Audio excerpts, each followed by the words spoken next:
भगवान श्री कृष्ण ने महाभारत युद्ध के दौरान एक बार क्रोधावेश में भीष्म पितामह पर प्रहार हेतु रथ का पहिया उठा लिया। हालांकि युद्ध से पहले उन्होंने हथियार न उठाने की बात कही थी।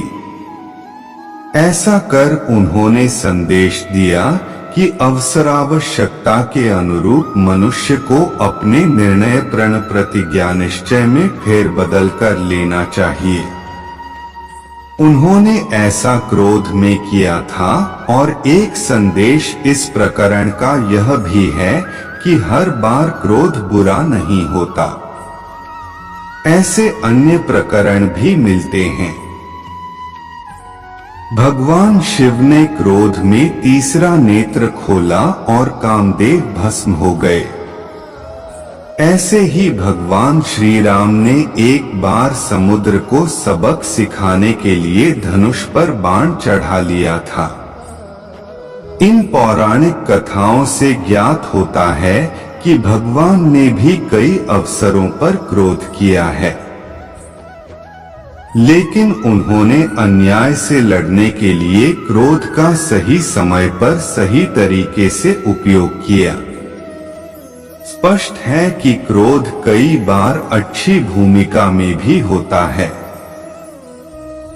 वह हमें शुभ की ओर बढ़ने को प्रोत्साहित करता है। अन्याय के प्रति गुस्सा हमें न्याय के लिए लड़ने को प्रेरित करता है। क्रोध असल में एक गलत समझा गया इमोशन है। वजह यह भी है कि ज्यादातर हम इस भाव का विवेकपूर्ण इस्तेमाल नहीं करते। अरस्तु ने उचित ही लिखा है, गुस्सा करना एक सहज प्रतिक्रिया है, लेकिन सही व्यक्ति पर, सही समय पर, सही मात्रा में और सही मकसद से गुस्सा करना बहुत कठिन है।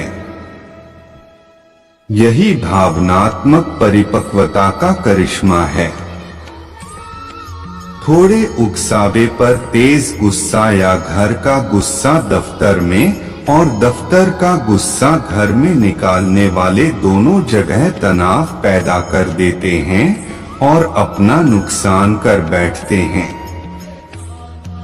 लेकिन गुस्सा करना हमारा स्वभाव है और यह हमारे लिए सही और गलत दोनों हो सकता है। यह हम पर निर्भर है कि हम इसे किस तरह जाहिर करें। क्रोध एक एनर्जी है जिसका हम सही तरीके से अपने किसी काम को पूरा करने में इस्तेमाल कर सकते हैं। आपका गुस्सा एक उपकरण है और अगर यह आपके नियंत्रण में है तो क्रोध अच्छा है। लेकिन अगर क्रोध आपको नियंत्रित करता है तो यह आपकी मुसीबत है। हम अपूर्णताओं पर नाराज हो जाते हैं। बेहतर होगा अपरिपूर्णता के लिए थोड़ी सी जगह दें। अपरिपूर्णता के लिए कुछ जगह देते हैं तो आप में धैर्य बढ़ जाता है। इससे क्रोध की ऊर्जा का सही तरीके से और सही जगह पर उपयोग करना आपके लिए कुछ आसान हो जाता है। इस ऊर्जा का सही उपयोग करना आना चाहिए। इसके कुछ तरीके मनोविज्ञान एवं धर्म से जुड़े हमारे ग्रंथों में विस्तार से बताए गए हैं।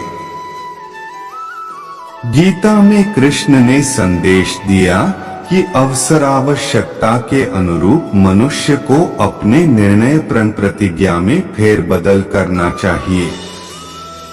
इस पर हर हाल में अड़े रहने की जिद अच्छी नहीं। ध्यान रहे, प्रतिज्ञा मनुष्य के लिए है, न कि मनुष्य प्रतिज्ञा के लिए। इसलिए मनुष्य समाज के व्यापक हित में जरूरी हो तो प्रतिज्ञा छोड़ने में बुराई नहीं। उनकी यह शिक्षा खास तौर पर भीष्म के लिए थी जो अपनी प्रतिज्ञा का हवाला देते हुए न्याय की अवहेलना कर अन्याय के साथ खड़े रहे थे। ध्यान दें, ऐसा अहम संदेश देने के लिए कृष्ण ने क्रोध को ही औजार बनाया। दोस्तों, आज के लिए बस इतना ही। मिलते हैं अगले वीडियो में। जय श्री कृष्णा।